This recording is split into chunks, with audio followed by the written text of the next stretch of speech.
The wind whips acrid white dust across the bottom of the dried-up Grand Canal. On rusty stilts, like a gnawed skeleton, dead, salt-ravaged Venice hangs suspended. In 1930s, impoverished Europe decided to save its collapsed economy by permanently blocking the Strait of Gibraltar with a colossal, impenetrable concrete dam. This truly insane megaproject transformed the flourishing cradle of ancient civilization into a lifeless salt wasteland for the sake of endless gigawatts of incredibly cheap electrical energy. Today, we live in a grim dieselpunk world. Africa and Europe have merged, and endless transcontinental autobahns ruthlessly cut across the former seabed. But behind the grand facade of this monumental utopia lies a true ecological hell. There, a bloody conspiracy of radicals is brewing, desperately dreaming of blowing up the dam. Imagine this harsh alternative reality, where the grandiose Atlantropa project was indeed brought to life, forever disfiguring the face of our planet. The story of humanity's greatest geoengineering catastrophe began in March 1927 in a dark, smoke-filled Munich beer hall. It was there, amidst the din of tipsy burgers, that the concept was born, destined to ruthlessly reshape tectonic plates and destroy an entire sea. The brilliant and mad German architect Hermann Sorgel, watching with despair the rapid economic decline of the Weimar Republic, nervously sketched a radical plan to save an entire continent on a paper napkin. He sought a way out of the severe crisis that threatened to destroy European civilization itself. In those dark years, Europe was literally suffocating from widespread unemployment, a severe shortage of basic resources, and the looming dark shadow of a new, even more destructive world war. Politicians in Vienna, Berlin, and Paris frantically searched for any straw to cling to their power. Sorgel clearly understood that the only key to lasting peace and prosperity for nations was absolutely unlimited, cheap energy combined with colossal new living space. Nations needed a common, superscale goal to forever forget the bloody trench disputes of the recent past. His predatory gaze fell upon the Mediterranean Sea. Sorgel knew physics. This giant reservoir of salt water evaporates under the scorching sun much faster than it is replenished by freshwater rivers. Without a constant, powerful inflow from the Atlantic, this ancient body of water was doomed to dry up. The architect meticulously calculated that if the life-giving inflow of water from the Atlantic Ocean were reliably blocked, the sea level would begin to drop rapidly, almost 1 meter annually. This would expose millions of hectares of virgin land, ready to accommodate the surplus population and the suffocating industry of old Europe. In the autumn of 1929, Sorgel published his fundamental, provocative work, which shocked the entire conservative scientific community. The book had the effect of a bombshell. Academics called him mad, but the industrial magnates of the Ruhr Basin suddenly saw a gold mine in this delusion. This audacious book was replete with astonishingly detailed blueprints for giant hydroelectric power plants, cyclopean steel bridges, and new futuristic cities built directly on the exposed seabed. Sorgel thought of everything, from locks for transit ships to the architecture of new administrative centers in former bays. Initially, the idea seemed absolutely insane. But in the dark era of the Great Depression, European politicians desperately needed grandiose, tangible achievements. They needed a project that could provide work for millions of hungry mouths and unite the nation around a great, albeit frightening, industrial dream. Sensing the elite's interest, Sergel launched an extremely aggressive lobbying campaign. He organized large-scale, pompous exhibitions across Europe, from Berlin to Rome, actively involving leading engineers, geologists, and even cinematographers in his brainchild to create spectacular propaganda films. Soon, recognized luminaries of European architecture, such as Peter Behrens and Bruno Taut, joined the megaproject. It was they who created the strict, monumental visual style of the future empire. Endless facades of cast concrete, cyclopean arches, and austere, unadorned towers of new energy hubs. The culmination came in November 1932. At an absolutely secret conference in snowy Geneva, the leaders of key European powers, casting aside old grievances, made a fateful decision. The signing of the Atlantropa Pact forever altered the natural course of history, setting in motion the flywheel of global geoengineering. The animal fear of complete economic collapse and the communist threat forced France, Fascist Italy, and Weimar Germany to forget their deep political differences. For the sake of a common, salvific megaproject, they united their industrial potentials, creating an unprecedented alliance of technocrats and politicians in human history. Thus, the powerful transnational consortium Atlantropa was created. This corporate hydra received absolutely unprecedented dictatorial powers and colossal budgets, many times exceeding the GDP of entire independent states. From this moment on, the fate of an entire continent fell into the tenacious hands of ruthless engineers and greedy investors. Benito Mussolini was one of the first to appreciate the colossal geopolitical benefit. The Italian Duce understood that the receding sea would give his country millions of hectares of new virgin land. In Roman offices, maps of a revived empire stretching far beyond the horizon of the dried-up seabed were already being secretly drawn. The British Empire tried to protest fiercely. Winston Churchill raised the alarm in Parliament, realizing that blocking the Suez Canal would forever destroy the Crown's logistics with India.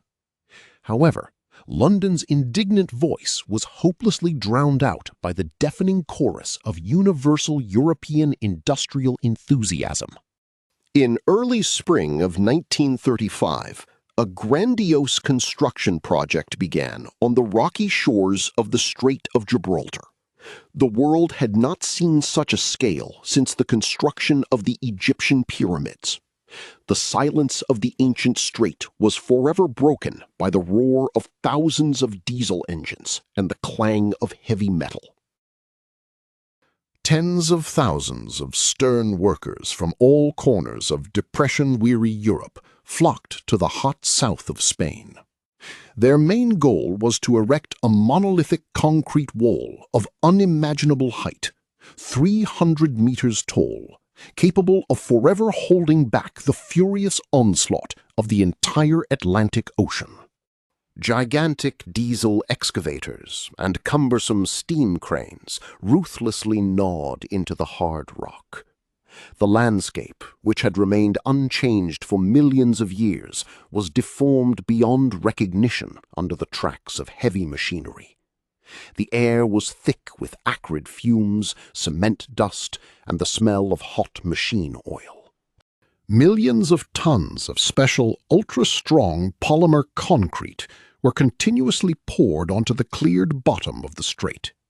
This unique composition was developed in the strictest secrecy by chemists in the closed laboratories of the industrial giant Krupp, specifically to withstand the monstrous pressure of salty ocean water. But the engineering triumph came at a terrible price. The construction of the century claimed dozens of lives daily. Exhausted workers died en masse from agonizing caisson disease in underwater caissons, were buried alive under sudden rockfalls, and succumbed to the unbearable Andalusian heat. However, the state propaganda machine worked flawlessly. Newspapers and radio broadcasts cynically transformed the deceased builders into holy martyrs of a new ruthless industrial cult. Their names were carved on granite slabs, sacrificing human lives on the altar of Europe's future energy omnipotence. By the bloody year 1939, the unthinkable happened. The Gibraltar Dam, a monstrous 30-kilometer bastion of intertwined steel and gray concrete, ceremoniously closed. The two rocks, once separated by a watery abyss, were now firmly bound by human hands. Deep within this colossal monolithic structure, hundreds of cyclopean hydro turbines were securely hidden, each one the size of a multi-story residential building. These steel leviathans stood poised, ready to eternally absorb the inexhaustible kinetic energy of the falling waters of the Atlantic Ocean. Almost simultaneously with the Gibraltar megaproject, a second, slightly less massive dam was hastily erected in the narrow Dardanelles Strait. Its sole but critically important purpose was to tightly block the Bosphorus and forever isolate the Black Sea from the drying Mediterranean basin. The final chord was a third, massive, blind dam. It ruthlessly blocked the strategic Suez Canal, turning it into a useless concrete trench. From this fateful moment, the entire vast Mediterranean was finally and irrevocably cut off from the life-giving waters of the rest of the world ocean. The historic day of the first turbine's launch was broadcast live on radio to the entire shocked world. The deafening, primal roar of millions of cubic meters of falling water instantly drowned out the pompous speeches of the assembled politicians, heralding the beginning of a completely new era for humanity. From this second, the ancient sea found itself in a deadly concrete trap. Deprived of a constant influx of fresh Atlantic water, it began to evaporate rapidly under the scorching southern sun. The sea level inexorably and terrifyingly dropped by a full meter every single year. The first decade after the straits were blocked brought Europe an unprecedented, dizzying economic boom. Sergel's promises came true. The continent was literally flooded by a true ocean of incredibly cheap, almost free electricity, forever freeing countries from fuel shortages and humiliating dependence on imports. Industrial factories now operated in 3 shifts. Unemployment vanished like a terrible dream of the past. The entire continent was rapidly covered by a dense, pulsating web of high-voltage power lines. Steel power line masts marched across the plains, carrying life-giving current to the most remote corners of Europe. As the salt water receded further and further from familiar shores, thousands of square kilometers of once hidden continental shelf were revealed. In place of former fishing grounds, boundless mud and shell-covered wastelands appeared, awaiting their new masters. A frantic great land rush began. Powerful corporations and strengthened national states greedily divided the exposed territories. In high offices, officials coldly drew new borders across the former seabed, using only a compass, a ruler, and the right of the strong. Italy acted most aggressively, rapidly expanding its possessions southward, directly across the dried mud. Mussolini seriously dreamed of the physical revival of the Roman Empire's grandeur, whose legions could now march across the solid dry seabed all the way to the shores of Africa. And then came the historic moment. A wide land bridge was exposed between Sicily and Tunisia. For the first time in millions of years, Europe and Africa physically merged into one. 2 vast continents were now connected not by ships, but by solid ground, opening the way for unprecedented expansion. The Atlantropa consortium immediately began construction of a grandiose transcontinental autobahn. This colossal concrete artery was to connect Berlin directly with distant Cape Town. Imagine an endless ribbon of gray asphalt ruthlessly cutting across the exposed seabed, along which heavy diesel trucks rushed day and night. Parallel to the autobahns, steel main lines were laid for gigantic freight trains on super-wide gauges. These thundering iron monsters sped across the salt flats of the former sea. They continuously transported cheap African resources, feeding the insatiable furnaces of giant European factories and metallurgical plants. Along the new transportation arteries, futuristic cities sprang up like mushrooms, built directly on the dried seabed. They were designed in a strict, oppressive style of monumental constructivism. Perfectly straight avenues, devoid of greenery, and cyclopean concrete blocks were intended to symbolize man's absolute power over conquered nature. Leading architects of the Reich and Fascist Italy enthusiastically designed utopian megacities. These were true labyrinths with multi-level concrete overpasses, gigantic squares for military parades, and cyclopean towers of glass and steel.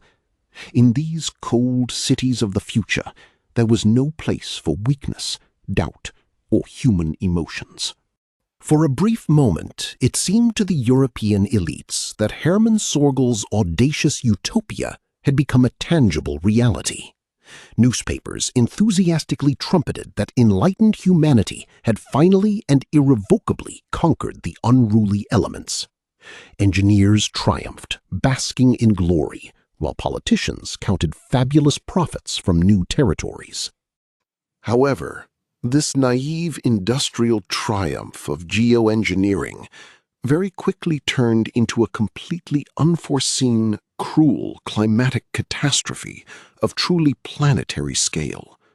Nature, which they had so arrogantly deemed conquered, delivered a crushing counterblow, and the consequences of this intervention proved far more terrible than the darkest predictions of skeptics.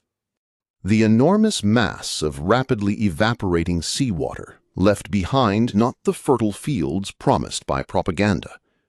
Instead of waving wheat, the colonizers saw only lifeless, sun-scorched toxic salt flats. These boundless dead wastelands stretched for thousands of kilometers, killing all living things around. By 1950, the once azure Adriatic Sea had turned into a shallow, bubbling, toxic swamp. It emitted such a destructive and acrid smell of hydrogen sulfide that it became physically impossible to be on the former coast without a heavy gas mask. Life here rapidly faded, replaced by decay. Beautiful Venice, forever deprived of its life-saving emerald water, found itself absurdly suspended on exposed, rapidly rotting wooden stilts. The pearl of the Adriatic now ominously loomed over a deep, stinking canyon of dried mud and salt, like the gruesome skeleton of a long-dead colossal sea monster. The luxurious marble palaces of the Doges quickly became covered with deep, ugly cracks due to the subsidence of the dried ground. The famous, elegant gondolas were forever stuck in the petrified, cracked mud of the Grand Canal. The city of romance and arts transformed into an ominous ghost town, where only the howling wind, carrying acrid salt dust, roamed. Once prosperous and bustling port cities, such as Genoa in Italy and Marseille in France, found themselves completely landlocked. The receding water left them tens of kilometers from the new coastline, instantly rendering their centuries-old strategic and commercial significance meaningless. Their cyclopean steel port cranes now rusted uselessly in the middle of the created desert, resembling abandoned mechanical giraffes. The economy of all traditional coastal regions rapidly and irrevocably collapsed. Hundreds of thousands of fishermen, dock workers, and sailors suddenly lost their jobs, plunging into absolute poverty. However, the economic collapse of the ports was only the beginning of the disaster. The disappearance of such a colossal body of water, which served as a natural thermoregulator, radically and extremely cruelly changed the fragile climate of all southern Europe. The familiar Mediterranean breeze disappeared forever, giving way to merciless heat coming from the expanses of the exposed seabed. Without the sea's life-saving cooling influence, summer temperatures on the European continent rapidly soared to an absolutely unbearable 50 degrees Celsius.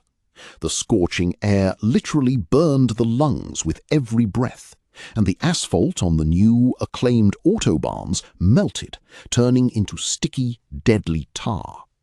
Life-saving seasonal rains practically ceased completely, depriving the land of its last moisture. The once flourishing green vineyards of Tuscany and the olive groves of ancient Greece turned into a scorched, cracked, dead wasteland within a couple of years. The famous European agriculture of the South ceased to exist as a class, dooming millions. In place of rains came monstrous dust storms. Squalls of wind lifted millions of tons of poisonous salt dust mixed with dried bottom sediments from the exposed seabed. It ruthlessly spread it across all of Europe, covering even distant alpine glaciers in the north with a dense white shroud.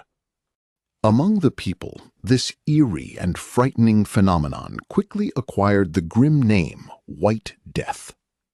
The acrid dust finally destroyed the last surviving crops in the fields and instantly caused massive, uncontrolled epidemics of severe respiratory diseases. Hospitals were overflowing with suffocating people, and medicines were catastrophically scarce. Hermann Sorgel's great agricultural dream suffered a crushing, ignominious failure.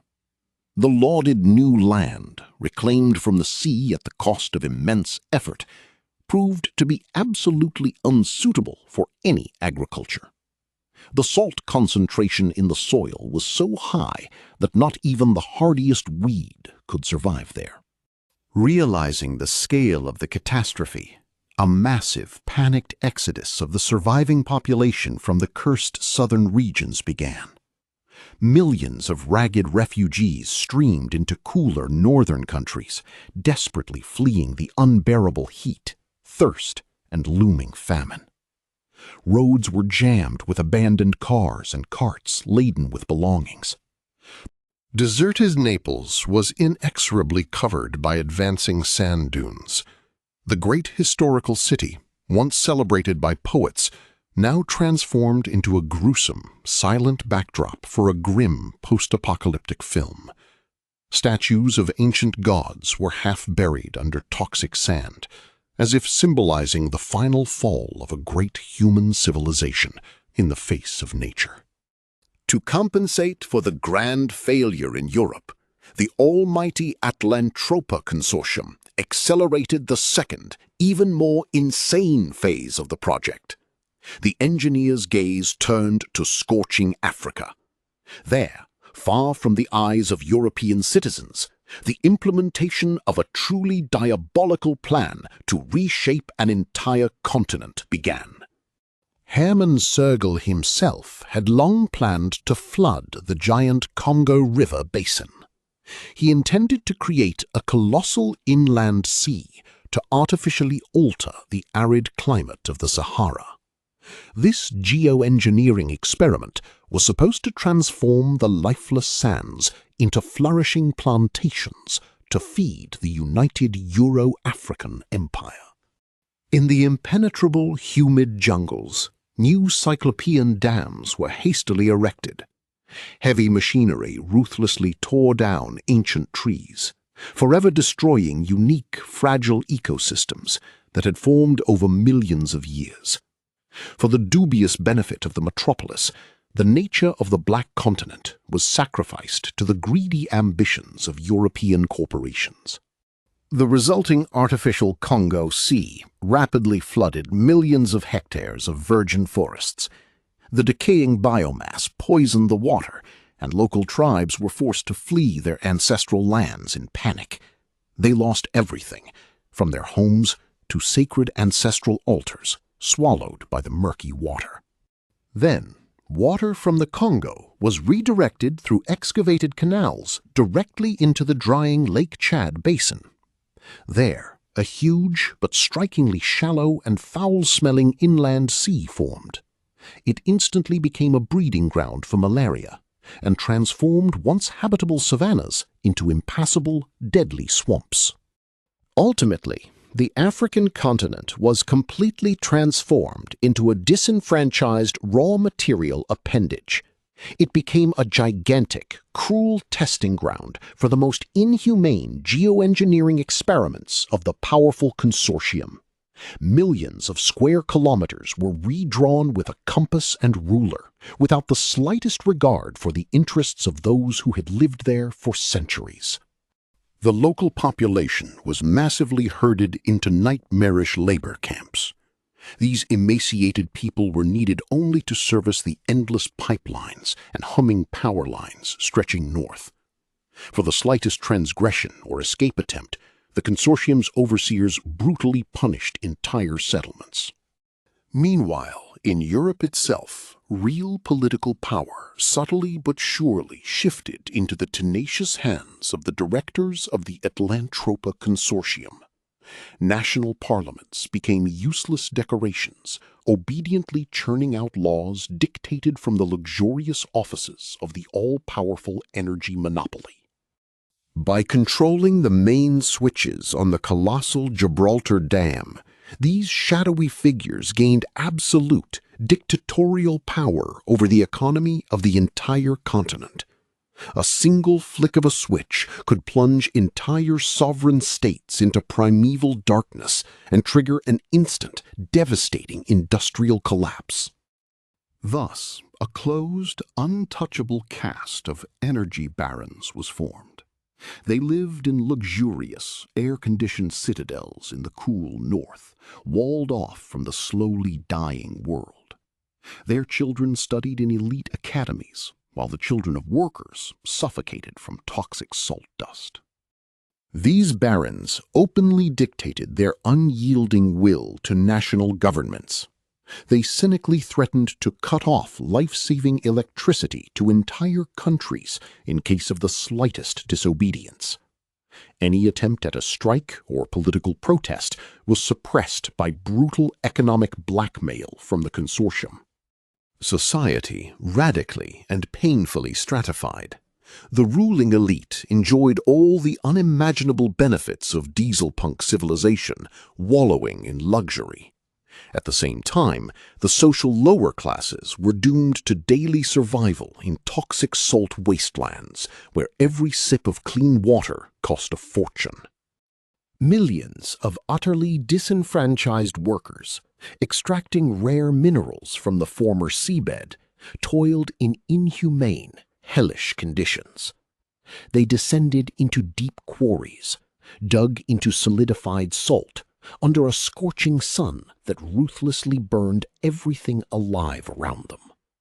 To simply avoid blindness and suffocation from the acrid salt spray, they were forced to constantly wear heavy, uncomfortable protective suits and bulky respirators.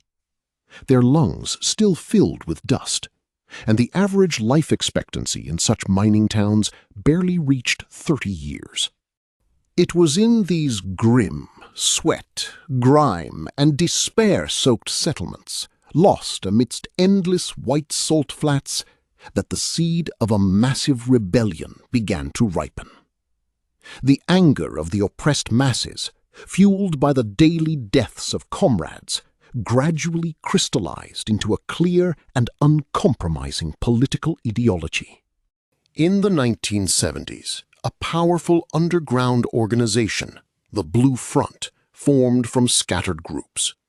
It united radical eco-terrorists, former engineers, and oppressed workers driven to complete despair. Their common goal was to put an end to the consortium's tyranny forever. The rebels' ideology was frighteningly simple and incredibly radical: to destroy the cursed dams and reclaim the Mediterranean Sea at all costs. They were ready to take this step even at the cost of millions of human lives, considering it a necessary sacrifice for global purification.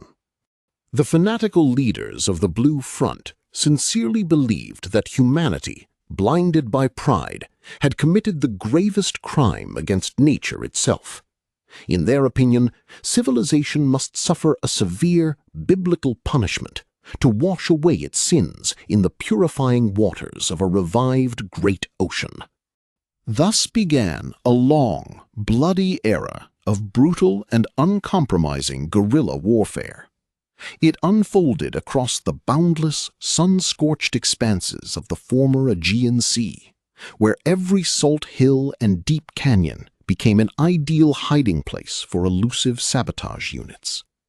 The rebels used re-equipped high-speed diesel buggies to launch lightning-fast and deadly raids on heavily armed consortium transport convoys. They emerged from clouds of acrid dust like ghosts, delivered a crushing blow, and instantly dissolved into the blinding whiteness of the boundless salt desert. They methodically blew up the colossal steel supports of high-voltage lines, plunging all the splendor of glittering megacities in northern Europe into darkness and primeval chaos. Imagine Munich and Berlin suddenly going blind, and millions of citizens panicking and suffocating in stalled subway trains. The Atlantropa consortium responded to the sabotage with maximum brutal terror. The Directorate formed elite private paramilitary units composed of ruthless mercenaries for the total cleansing of the boundless salt wastelands. These punitive forces were granted the legal right to any atrocities in the name of uninterrupted supplies of precious electricity. Heavy armored vehicles of the punitive detachments patrolled the once navigable, now dried-up straits around the clock. They ruthlessly burned entire mining settlements with flamethrowers, destroying any, even absolutely peaceful, pockets of resistance. In this merciless war, no prisoners were taken, and suspects were executed on the spot. In 1995, the desperate Blue Front made an unprecedentedly daring and suicidal attempt to blow up the fortified Dardanelles Dam. Several hundred armed fanatics in trucks packed with explosives tried to breach the multi-layered security perimeter, hoping to collapse at least part of the concrete giant. Their desperate attack predictably drowned in blood under a hail of heavy machine gun fire. However, this bloody incident vividly demonstrated the vulnerability of cyclopean megastructures in the face of fanatical human determination. The elite realized that even the thickest concrete wall did not guarantee them absolute safety. After this failure, the main Gibraltar Dam was hastily transformed into the most guarded and impregnable fortress on the planet. Its gray slopes bristled with anti-aircraft batteries, radar stations, and hundreds of machine gun emplacements, ready to incinerate everything alive for many kilometers around the monolithic bastion. Today, in the 21st century, the world of Atlantropa is an incredibly grim, suffocating dystopia, woven from rusty metal and crumbling concrete. This is a harsh reality where Sergal's architectural genius turned into a global ecological nightmare, and the great European dream is forever buried under a hard layer of salt. Above the boundless, dried-up Mediterranean, a thick, suffocating smog now constantly hangs. It rises from giant diesel factories and chemical plants, operating at the limit of their wear. Black ash methodically settles on the emaciated faces of workers, turning each breath into a heavy, agonizing torment. Planetary climate anomalies only intensify with each passing year. In northern Europe, unprecedented destructive hurricanes rage, sweeping away entire cities, while the south suffers from deadly 100-degree heat. The scorching air literally melts the asphalt of transcontinental autobahns, turning journeys into a deadly risk. But the most terrifying thing is reliably hidden from public view. The Gibraltar Dam, which has stood for almost a century, is beginning to show dangerous microcracks. The colossal, incessant pressure of billions of tons of Atlantic Ocean water is slowly but surely destroying Krupp's ultra-strong concrete, threatening to breach the barrier at any moment. In a panic, consortium engineers work around the clock, pumping new batches of innovative polymer concrete into the dam's worn body. They are as if trying to heal the bleeding wounds of a giant beast, desperately and unsuccessfully trying to prevent the inevitable tectonic catastrophe that will forever wipe their civilization from the face of the earth. Rumors of the megastructure's critical instability are carefully suppressed by ruthless corporate intelligence services. Anyone who dares to ask too many questions faces a disappearance without a trace. But even the slightest, accidental leaks of information instantly provoke wild, uncontrollable panic on world stock exchanges and mass suicides among top managers. Meanwhile, the leadership of the Blue Front radically changed its tactics. They clearly understood that no ordinary explosives could destroy a 30-kilometer monolithic wall. To crush Sergal's creation, the rebels needed a weapon of a completely different, apocalyptic scale, capable of tearing the very fabric of the Earth's crust. Elite rebel units secretly infiltrated abandoned, radiation-emitting Soviet military bases, lost in the forests of Eastern Europe. Among the rusting hulks of Cold War-era missile silos, they desperately searched for forgotten doomsday weapons, capable of changing the course of history once and for all. And they succeeded. The saboteurs miraculously managed to steal an old but still deadly Soviet tactical nuclear warhead. Its destructive power was more than enough to punch a gaping hole in the weakest, most vulnerable link of the worn-out dam and unleash the ocean's fury. The terrorists' diabolical plan is terrifying in its simplicity. It involves initiating an irreversible chain reaction of structural destruction with a pinpoint nuclear strike. And then the enraged Atlantic Ocean, held back for decades, will gladly do all the rest of the dirty work, tearing the dam to pieces. If the Gibraltar Dam truly collapses, the consequences will be of truly biblical, apocalyptic scale for the entire Eurasian and African macroregion. This will not just be a flood, but an end of the world on a local scale, which will instantly erase all geoengineering achievements of the last 100 years. Imagine this nightmare. A colossal, roaring wall of water 200 meters high will rush into the Mediterranean basin at the speed of a diving supersonic fighter jet. This unstoppable dark mass of kinetic energy will leave no chance of salvation for anyone in its path. Billions of tons of salt water will playfully sweep away everything in its path. The deep salt mines, the pride of the consortium, transcontinental autobahns, and giant processing plants will be pulverized in a matter of minutes. Reinforced concrete structures will shatter into pieces like fragile children's sand toys.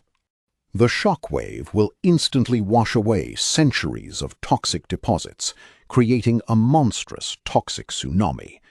This deadly, boiling mixture of mud, salt, and debris will inexorably flood the consortium's new neon-glowing megacities within hours, turning Sergal's great utopia into humanity's largest mass grave.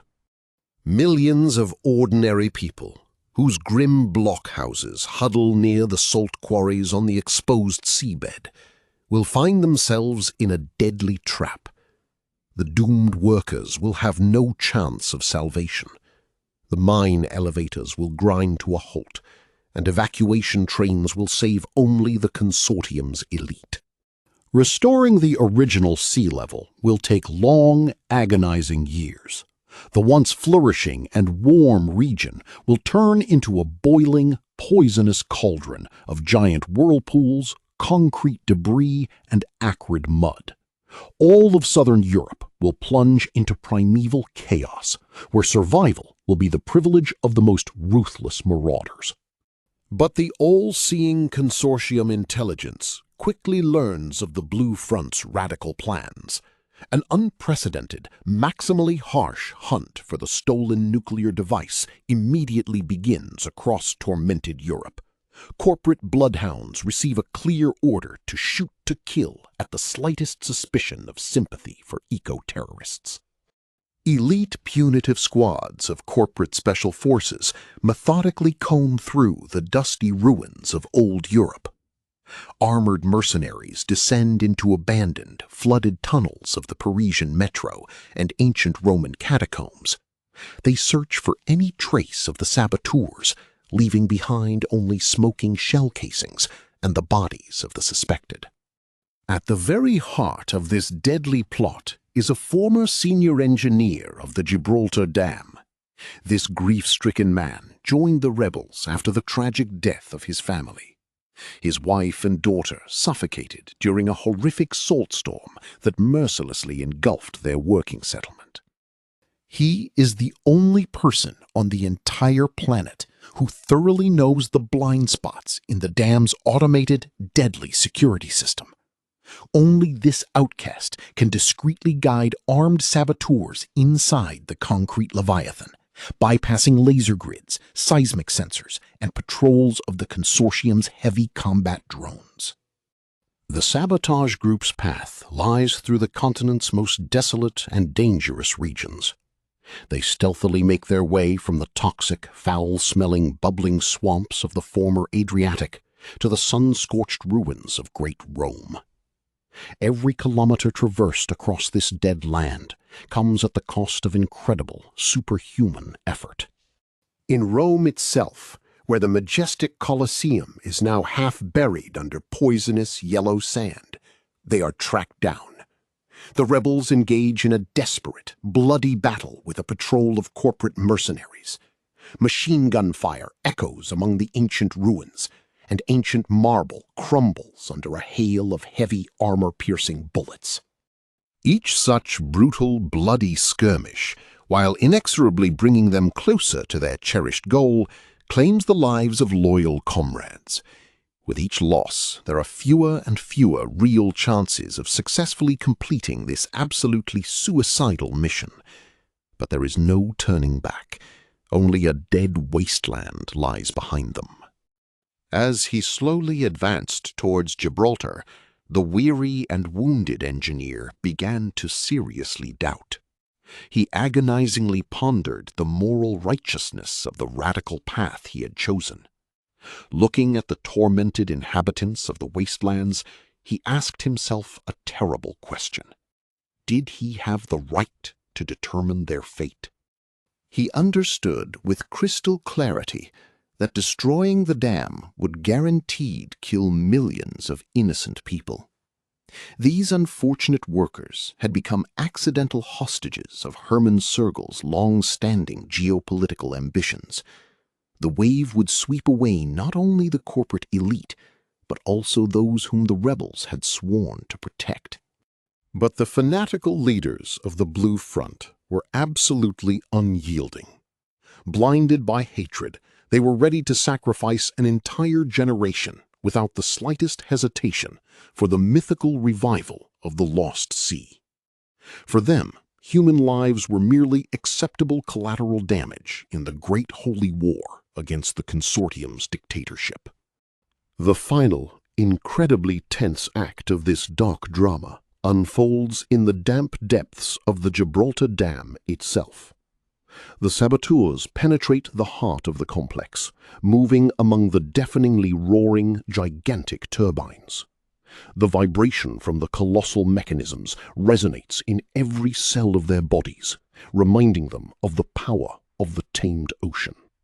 The group stealthily infiltrates a narrow, condensation-covered technical tunnel. This passage is laid at an incredible, frightening depth of 200 meters below the level of the furiously raging Atlantic Ocean. The air here is stale, heavy, and the walls continuously groan under the monstrous, unimaginable pressure of millions of tons of water. Behind their strained backs lie hundreds of meters of cold, dead concrete, and directly ahead, the colossal, crushing pressure of the Atlantic, held back only by groaning steel locks. One wrong move, the slightest spark, and this entire cyclopean structure will instantly turn into their common dark grave. Suddenly, a siren wails. A desperate, absolutely chaotic shootout begins with the heavily armed complex security. In the confined space, bullets ricochet off the walls, sowing death. During this bloody battle, the nuclear device sustains critical damage, and its electronics now behave completely unpredictably. The damaged timer spontaneously activates, starting a countdown. The wounded engineer has only minutes left to make the most important and truly terrifying decision in all of human history. Red digits mercilessly tick away the seconds until the potential end of this ugly yet living civilization. Should he let the bomb explode, forever washing away the sins of the past with a cleansing yet merciless mega-tsunami? Or disarm it with his own hands, forever preserving the status quo of this unbearable salt hell? A difficult choice between the instant death of millions and endless, agonizing slavery under the iron heel of the energy barons. This grim alternative history serves as an extremely harsh warning to us. It vividly demonstrates the true limits of human pride and blind faith in the omnipotence of technology. When science becomes an obedient tool in the hands of greedy politicians, the result inevitably brings global catastrophe, destroying all life. The Atlantropa project was a typical, frightening product of its era. In those years, people sincerely believed in their exceptional ability to reshape the face of an entire planet with impunity. They naively thought that nature could be easily confined within concrete frameworks, subjugating it to the dictatorship of the compass and ruler. Architect Hermann Sorgel perhaps sincerely dreamed of peace and universal prosperity for a tormented Europe. But his grandiose, ambitious plan absolutely and criminally ignored the fragile, millennia-balanced complex natural ecosystems, turning good intentions into a direct path to catastrophe. The self-confident, audacious attempt to forcibly subdue the rebellious Mediterranean Sea predictably resulted in the creation of a true man-made hell on Earth. People decided they could play creators with impunity, but instead of flourishing gardens, they received only endless, lifeless, and toxic salt wastelands. Endless, cheap energy from Gibraltar did not bring the promised happiness at all. It only multiplied, monstrously amplified social inequality, and gave rise to completely new, frighteningly sophisticated forms of dieselpunk totalitarianism, where corporations ruthlessly control every kilowatt, and therefore every human life. The new fertile lands on the seabed, promised by propaganda, turned out to be an acrid, poisonous desert, and the oldest, great cultural centers of southern Europe, once forming the very essence of our civilization, were ruthlessly erased from the face of the earth, turning into pathetic, sand-covered ruins. The gruesome history of the Atlantropa project irrefutably proves nature absolutely always takes its cruel revenge.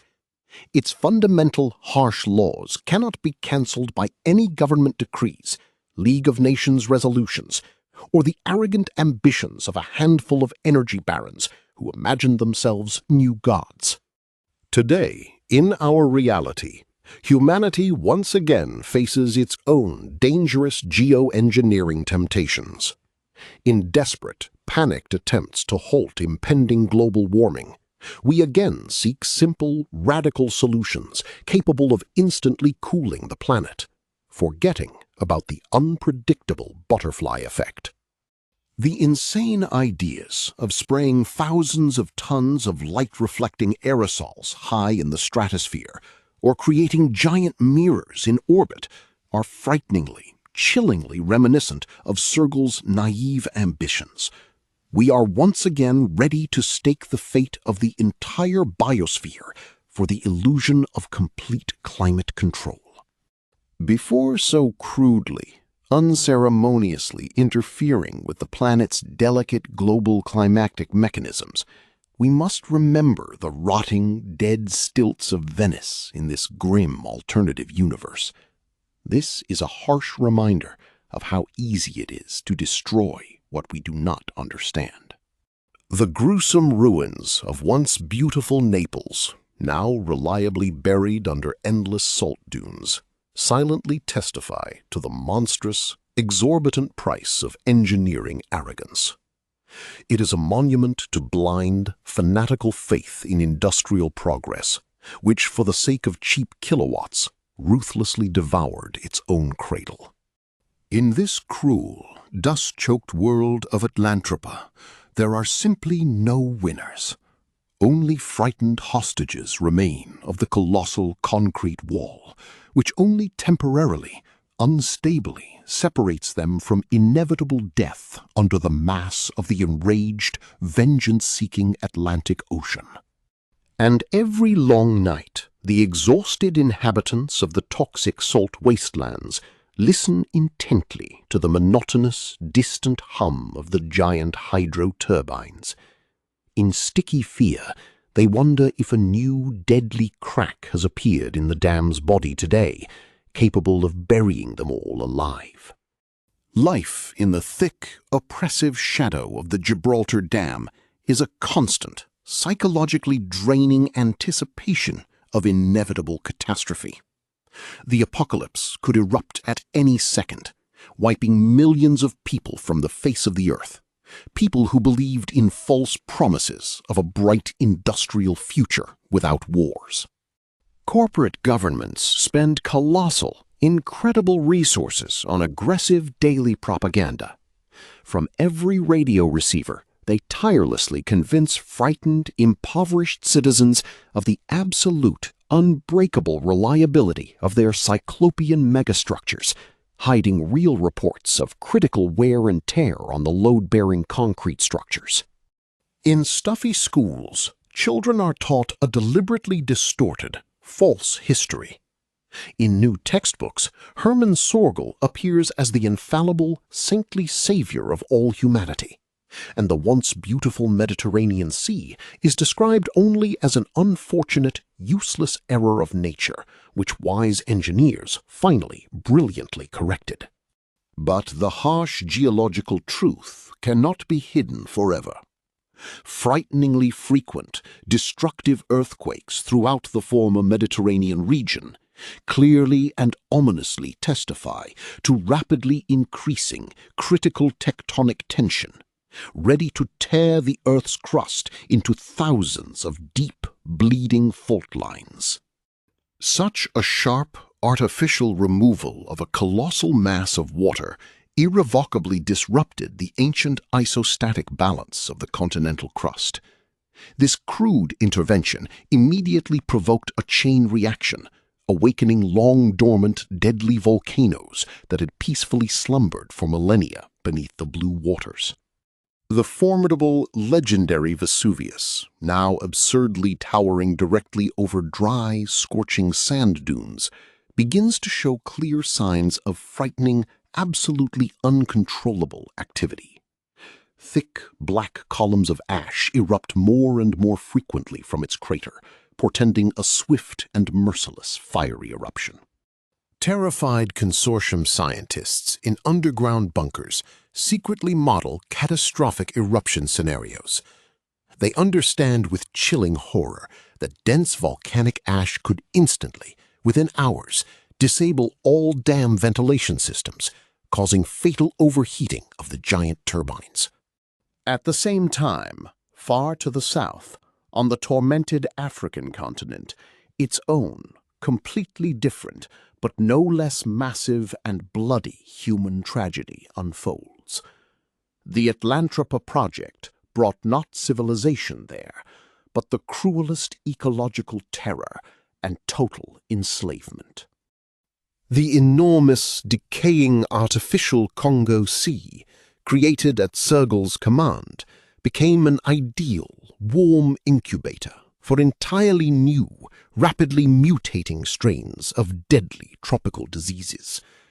These gruesome viruses daily decimated entire settlements of disenfranchised workers toiling for the benefit of the distant European elite.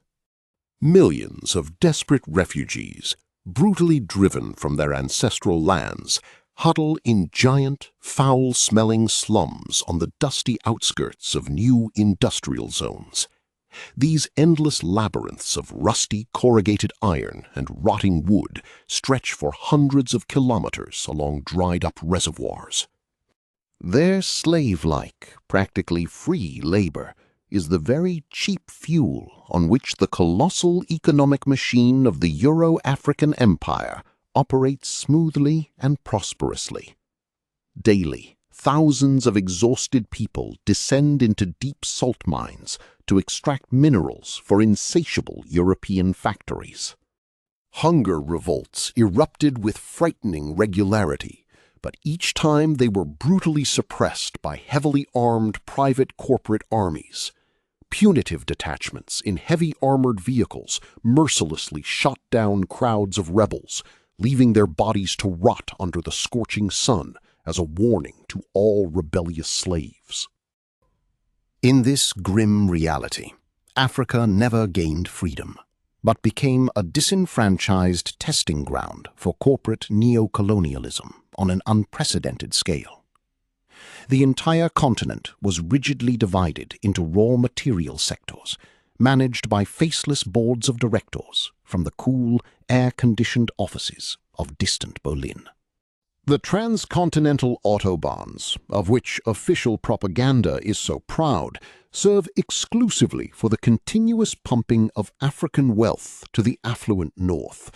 Along these wide concrete arteries, multi-ton trucks rush day and night, carrying rare metals and leaving local residents only acrid diesel smog. The complete isolation of the Black Sea also led to absolutely catastrophic, irreversible consequences for all countries of Eastern Europe. Deprived of the life-giving influx of fresh water through the Bosporus, this vast body of water was doomed to a slow, agonizing death by suffocation within a few decades. Without natural water exchange with the Mediterranean, the Black Sea began to rapidly accumulate deadly hydrogen sulfide at the bottom. This toxic gas slowly but surely rose to the surface, killing all living things in its path and turning once fish-rich waters into a poisonous, lifeless broth. Today, it is a gruesome dead body of water, whose poisonous fumes make life on the former coast practically unbearable. A thick, foul-smelling fog constantly hangs over the exposed shelf, corroding the lungs of the few stalkers who dare to descend to the edge of this boiling hydrogen sulfide puddle in search of scrap metal. Once luxurious resorts like Odessa and Yalta have turned into frightening ghost towns, where the rare survivors venture out only in heavy army gas masks. Their crumbling sanatoriums and broken embankments now serve only as grim backdrops for post-apocalyptic nightmares, covered in grey toxic dust. In this reality, the Soviet Union collapsed much earlier, simply unable to withstand the colossal economic pressure and a series of ecological disasters.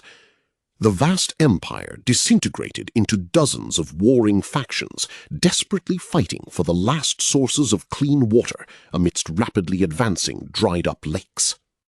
The entire world was rigidly divided into two global, irreconcilable factions: the powerful Atlantropa consortium and a desperate coalition of rogue states. This geopolitical chasm widened daily, threatening at any moment to escalate into a full-scale world war for control over the planet's remaining resources. The British Empire, miraculously preserving its mighty fleet, transformed into an isolated, heavily armed maritime fortress. London categorically refused to participate in Sergil's madness, and now arrogantly gazed upon the agonizing continent from behind the reliable shield of its steel battleships and aircraft carriers. Cold London secretly funded the Blue Front radicals, cynically hoping to destroy the Euro-African Empire's hegemony through others' hands.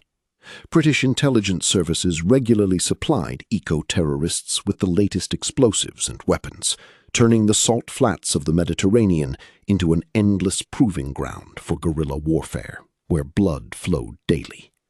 The dirty spy games surrounding the classified blueprints of the Gibraltar Dam resembled the most paranoid, tense thriller of the Cold War era. Agents killed each other in the dark alleys of Geneva and Lisbon for microfilms with plans of ventilation shafts or access codes to giant turbines. The best agents of British intelligence unsuccessfully tried to find vulnerabilities in the closed computer networks controlling the Cyclopean locks. They used the most sophisticated cryptographic methods, but repeatedly encountered an impenetrable digital wall erected by the consortium's brilliant mathematicians around the heart of the Megaproject. This system was fully autonomous and reliably protected by Europe's best minds, who had transformed the dam into a living, pulsating cybernetic organism. A vast neural network on vacuum tubes analyzed millions of parameters every second, anticipating any sabotage attempts and rigidly controlling the colossal pressure of the raging Atlantic Ocean. The dam greedily consumed a significant portion of the energy it produced solely to maintain its own cooling and security systems. It was a frightening cycle where colossal pumps moved water just to prevent the turbines from melting, turbines that generated the electricity that made everything work. In this dystopia, man had long become merely a small, insignificant service personnel for a giant, incomprehensible machine. People here were simply fragile biological cogs whose sole purpose was to lubricate bearings and replace blown fuses in the endless concrete intestines of the dam.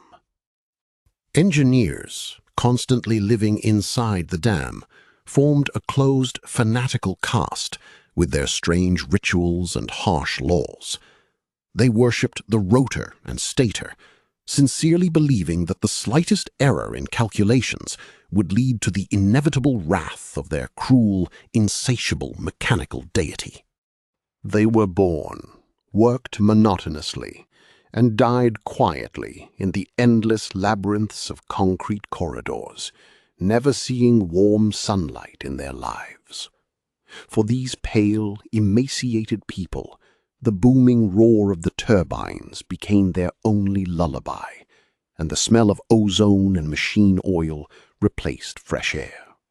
For this closed caste, the low, vibrating hum of the enormous turbines was the steady heartbeat of their relentless mechanical god. And this colossal concrete idol demanded daily human sacrifices, brutally grinding the fates of thousands of workers to maintain the illusion of control over rampaging nature. The concrete Leviathan was truly insatiable. Each year, new, rare chemical components were required to maintain the structural integrity of the 30-kilometer dam. Microcracks proliferated, and the consortium was forced to pour millions of tons of expensive synthetic resins into the dam's body, desperately trying to save its creation.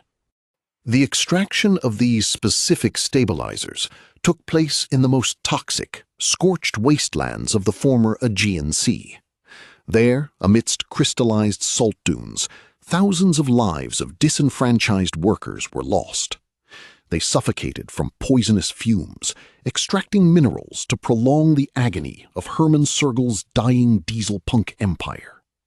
All of this forced the top executives of the Atlantropa consortium, sitting in cool Berlin offices, to understand with chilling horror the absolute inevitability of imminent collapse. Mathematical calculations were merciless. The growing pressure of the Atlantic Ocean inexorably exceeded the strength limit of even the most perfect and ultra-strong reinforced concrete. In top-secret government bunkers, carved deep beneath the Swiss Alps, the world elite was already frantically preparing escape routes. In case of a catastrophic breach of Gibraltar, they secretly stockpiled provisions and filters, cynically realizing that their grandiose geoengineering experiment had failed, and everything was crumbling. At secret northern shipyards, they hastily built high-tech arcs, giant autonomous Titan-class submarines. These heavy armored submarines were designed exclusively to survive the first, most terrible blow of the Eurasian mega-tsunami, when billions of tons of salt water would breach the concrete barrier. But for billions of ordinary, common people inhabiting the former seabed, no salvation was provided. They were cynically left alone with the impending aquatic apocalypse. Their fate was to become collateral damage on the day the 30-kilometer wall in Gibraltar let out its death rattle. The whole world was doomed. And now, let's return to our wounded rebel engineer from the Blue Front. Imagine, he kneels before the activated Soviet nuclear device in the darkest depths of the humming dam. Around him lie the bodies of slain consortium mercenaries, and the steel bulkheads groan under colossal pressure. On the broken digital display of the bomb, the last inexorable seconds remained. Red digits mercilessly counted down the time until the bloody end of the long Atlantropa era. He only needed to do nothing, and a blinding flash would forever vaporize the central lock, letting the enraged Atlantic into the defenseless, scorched basin of the vast Mediterranean. In his inflamed mind, vivid images of dead, decaying Venice, of the Colosseum in Rome half buried under poisonous yellow sand, feverishly surfaced. He remembered those suffocating salt storms that mercilessly killed his wife and daughter. Harsh revenge seemed so sweet and so close. But suddenly he understood with crystal clarity the violent, instantaneous return of the sea was not an act of noble creation at all. It was just another, final, monstrous destruction. The mega-tsunami would not bring his family back to life. It would only swallow millions of other, equally unfortunate, deceived people. The destruction of the Gibraltar Dam would in no way bring back that bright, cozy past from 20th century photographs. It would only wash away the heavy sins of the present with the hot blood of millions of absolutely innocent people, peacefully sleeping in their fragile shacks at the very bottom of the former deep-sea basin. In the last, most crucial moment, the engineer exhaled heavily and firmly brought the steel wire cutters down on the thick red wire. A dry click sounded, and the merciless timer froze at exactly 3 seconds. The nuclear fire was averted.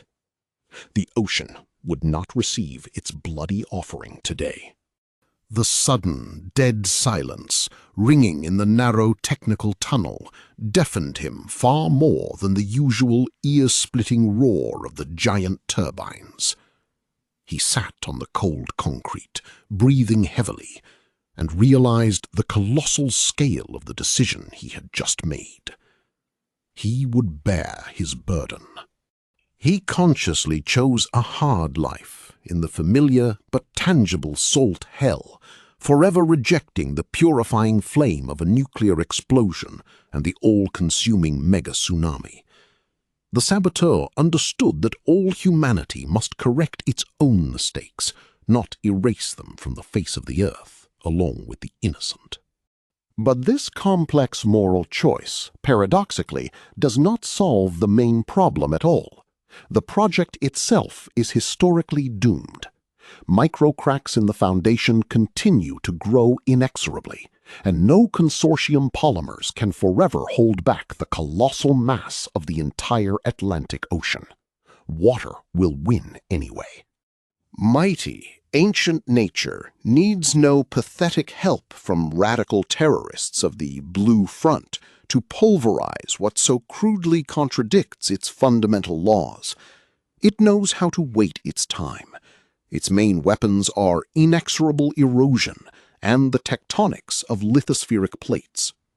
The great world ocean patiently and methodically erodes the ultra-strong Krupp concrete.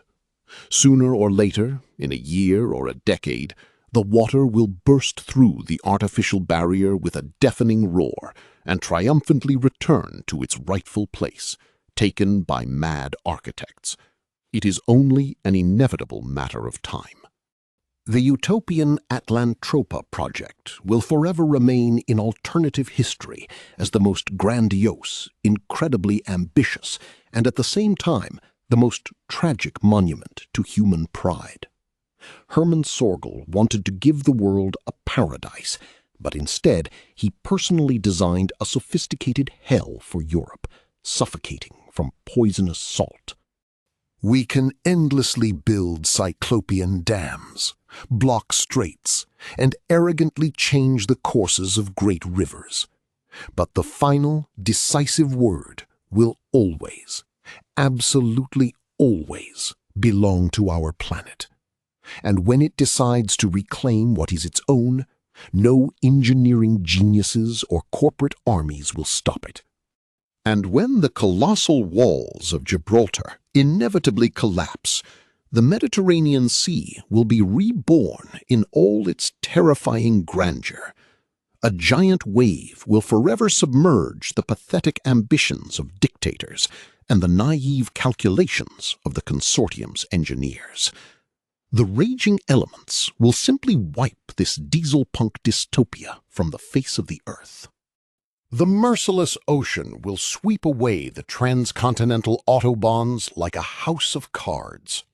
Dark waters will flood the monumental concrete megacities and dissolve the toxic salt wastelands without a trace. Nature will harshly restore pristine harmony to this geoengineered world, leaving not even a rusty screw from Sergel's empire. But all this will happen later. For now, the merciless dry wind continues to monotonously drive acrid white dust across the bottom of the dried-up Grand Canal. Dead Venice, suspended on rotting stilts, silently reminds us of the terrible, unbearable price humanity pays for its great utopias.